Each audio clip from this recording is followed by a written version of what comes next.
Correct.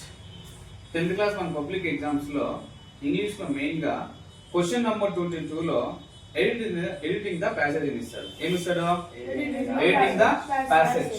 అంటే మనకు ఒక ప్యాసేజ్ ఇచ్చి దాంట్లో ఒక చోట తప్పిస్తాడు అనమాట. తప్పించి ఎక్కడైతే తప్పు ఉందో అక్కడ కరెక్ట్ రాయమంటాడు. దీనికి మనకి ఏం తప్పులు ఇస్తాడు? అట్లా 4 తప్పులు ఇస్తాడు. ఏ బి సి డి 4 తప్పులు ఇస్తాడు. ఒక్కొక్క తప్పుకి మనకి కరెక్ట్ వేసినందుకు గాను ఒక్కొక్క మార్క్ ఇస్తాడు. అంటే మొత్తంగా ఎడిటింగ్ ద ప్యాసేజ్ మొత్తం ఎన్ని మార్కులకి ఇస్తాడు? 4 మార్క్స్ ఇస్తాడు. సరే, ఇంతవరకు కరెక్ట్ గానే ఉంది. ఓకే, బాగానే ఉంది. ఇందుకే మేము ఇప్పుడు ఈ ప్యాసేజ్ కి కరెక్ట్ ఆన్సర్ ఎట్లా రాయాలా, ప్యాసేజ్ కి కరెక్ట్ ఆన్సర్ ఎట్లా రాయాలా చూద్దాం ఒకసారి.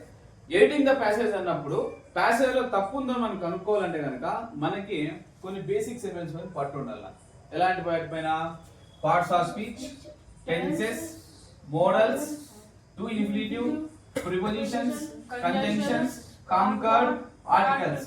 ఇవన్నీ చూసినట్టు దీంట్లో కాంకర్డ్ అనే ఉంది. కాంకర్డ్ అంటే కొత్తగా ఏం అనుకోవాల్సిన అవసరం లేదు. కాంకర్డ్ అంటే కొత్తగా ఏం కాదు. కాంకర్డ్ అంటే కనుక the agreement between subject and verb. Subject కి వర్బ్ కి మధ్య ఉండే అగ్రిమెంట్ ఏదైతే ఉంటుందో దాన్ని ఏమంటామంటే కాంకర్డ్ అంటాం. మనకు బాగా తెలియాల్సింది parts of speech, tenses, modals, to infinitive, prepositions, conjunctions, concord, articles. వీటి మధ్య మనకి అంటే వీటిపైన మనకి పూర్తి కాకుండా కనీసం ఒక 50% అవగాహన ఉంటే ఖచ్చితంగా మనము ఈ యొక్క ఎడిటింగ్ ప్యాసేజ్ ఈజీగా చేయగలం అనమాట.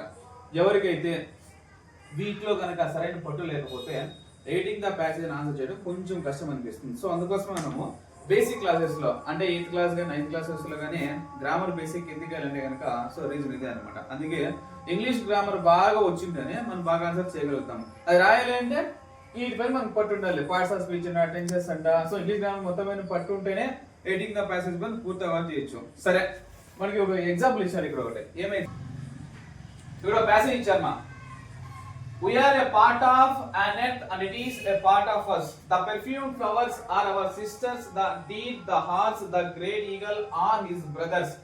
The rocky crest, the juices in the meadows, the body, heart of the pony, and the man all belongs to the same family. So when the great chief in Washington sends word that he wished to buy our land, he asked much from us. ఇక్కడ ఈ passage అంతా మనం ఒకసారి చదివిన తర్వాత ఎక్కడైతే passage లో error ఉందో అక్కడ చూసుకోవాలా. మనకి ఎక్కడ తెలుస్తుందంటే కనుక ప్యాసేజ్ లో క్వశ్చన్ వాడు అనలైజ్ చేస్తాడు. ఇక్కడ నెంబర్ 1 చూడాలి ఒకసారి చూద్దాం. We are a part of an earth అని చెప్పి ఇచ్చాడు. గుర్తుపెట్టుకోండి, ఇక్కడ ఏం తప్పు ఉందంటే కనుక ఇక్కడ ఆర్టికల్ తప్పు ఉంది. ఎందుకు? ఎర్త్ అనేది ఇది ఒక planet. Before names of planets article ఏం వాడతామంటే ది వాడతాం, యాన్ వాడడం. ఏం వాడతాము? ది వాడతాం, ది వాడతాం, యాన్ వాడడం. సో ఫస్ట్ తప్పుకి ఆన్సర్ చేస్తాం. అర్థమవుతుందా? We are a part of an earth అన్నాడు. ఎర్త్ అనేది ప్లానెట్ కాబట్టి ప్లానెట్ ముందు ఆర్టికల్ యాన్ వాడడం. ఏం వాడతాము? ది ఆర్టికల్ వాడతాం. రెండోది చూడండి. It is a part of us, the perfumed flowers are our sisters, the deer, the horse, the great eagle are his brothers అని చెప్పి చెప్పాడు. His brothers అన్నాడు. యాక్చువల్లీ ఇక్కడ రావాల్సింది అవర్ రావాలి. ఏం రావాలి? ఇక్కడ అవర్ రావాలి. సార్ ఎలా సార్ అంటే గనక అవర్ రావాలి. చూడండి ఒకసారి. Earth and it is a part of us. ఇవన్నీ కూడా ఎవరిలో భాగం? ఇవన్నీ ఎవరిలో భాగం? ఎవరిలో భాగం? భూమిలో భాగం. The perfumed flowers are our sisters. ఎవరి sisters? Our sisters. The deer, the horse, the great eagle are his brothers అన్నారు. సో ఈ సరే తప్పు కదా. ఎవరి బ్రదర్స్ ఇక్కడ? Hour sisters. అలాగే ఎవరి brothers? Hour brothers. So answer ఏం రావాలి? అవర్ రావాలి. The rocky crest, the juices in the meadows, the body, heart of the pony. ఇక్కడ చూడండి, ఇక్కడ హార్ట్ వచ్చింది. హార్ట్ అనేది రాయకూడదు. ఇక్కడ ఏం రావాలి? హీట్ రాయాలి. హీట్ కి హార్ట్ కి మధ్య డిఫరెన్స్ ఏంటి సార్? రెండో ఒకటే కదంటే కనుక ఇక్కడ హార్ట్ అనేది ఏమవుతుంది, ఇక్కడ హీట్ అనేది ఏమవుతుంది? ఒకసారి చూడండి.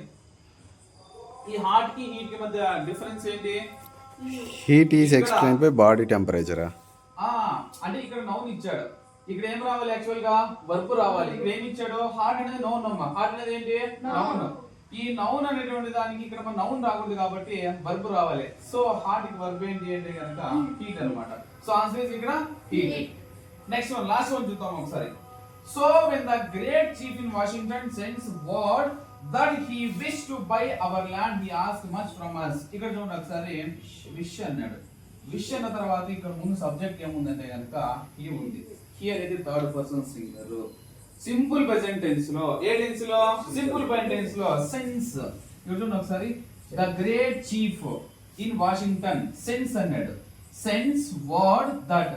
సెన్స్ అన్నాడు అంటే అది ఖచ్చితంగా సింపుల్ ప్రెజెంట్ లో ఉంటుంది. సబ్జెక్ట్ అనేది థర్డ్ పర్సన్ సింగులర్ అయితే అంటే హీ గాని షీ గాని ఇట్ గాని అయినప్పుడు మనం వర్బ్ కి ఏం యాడ్ చేయాలంటే కనుక ఎస్ యాడ్ చేయాలి లేదా ఎస్ యాడ్ చేయాలి. So word that he wishes to by our land he asked much from us. ఇక్కడ ఆన్సర్ ఏమొస్తుంది? విష్ బదులు విషెస్ వస్తుంది. ఏమొస్తుంది? విషెస్ వస్తుంది. ఇది రైటింగ్ ద ప్యాసేజ్. ఇది కొంచెం అర్థం కావాలి అంటే మన క్వశ్చన్ దేనిపైన అర్థం ఉండాలి, దేనిపైన పట్టు ఉండాలి? బేసిస్ పైన. Parts of speech, tenses, models ఇవన్నిటి పైన పట్టుంటే ఈజీగా చేయగలం. సో ఇంక నుంచి ముందు వీడియోలో ముందు క్లాసెస్ లో ఇంకా కొంచెం రైటింగ్ ద ప్యాసేజ్ ప్రాక్టీస్ చేస్తే ఎగ్జామ్స్ టైం కి చాలా సులభంగా ఉంటుంది అనమాట. ఓకేనా? అర్థమైంది చెప్పింది? Okay, right. Thank you.